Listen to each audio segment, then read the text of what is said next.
মুহুর্মুহু বিস্ফোরণে প্রকম্পিত পুরো এলাকা। আতঙ্কিত এলাকাবাসী ছোটাছুটি করলেও থেমে নেই হাত বোমা বিস্ফোরণ।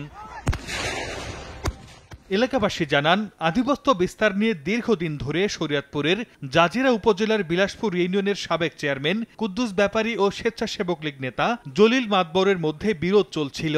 এরই জেরে শনিবার সকালে দুর্বাডাঙ্গা এলাকায় উভয় পক্ষের সমর্থকরা সংঘর্ষে জড়ায়। এ সময় অর্ধশতাধিক হাত বোমা বিস্ফোরণ ঘটানো হয়। এতে বেশ কয়েকজন আহত হয়েছেন। খবর পেয়ে ঘটনাস্থলে পৌঁছে পরিস্থিতি নিয়ন্ত্রণে আনে পুলিশ ও সেনাবাহিনী। একটা দল আছে চেয়ারম্যানের, আরেকটা দল আছে জলিল মাতবরের। এই দুইটা দল দুইজনের, বুঝলেন? দুইটা দল দুইজনই চালায়, দুইজন হারাই হারাই কাজ করে। আমরা শান্তি চাই, আমরা কোনো মারামারি এরকম আতঙ্কের ভিতর থাকতে চাই না। ঘটনার সঙ্গে জড়িতদের গ্রেফতারের চেষ্টা চলছে জানিয়েছে পুলিশ। যৌথ বাহিনী একটা টহল দিব, প্লাস হচ্ছে যে এখানে দেখি সেখানকার পরিস্থিতি অনুযায়ী ব্যবস্থা নেব। পুলিশ সংবাদ পেয়ে ঘটনাস্থলে আসে, পরিস্থিতি নিয়ন্ত্রণে আনে। বর্তমানে পরিস্থিতি স্বাভাবিক আছে। অনাকাঙ্ক্ষিত ঘটনা এড়াতে এলাকায় মোতায়েন করা হয়েছে অতিরিক্ত পুলিশ। সময় সংবাদ, শরীয়তপুর।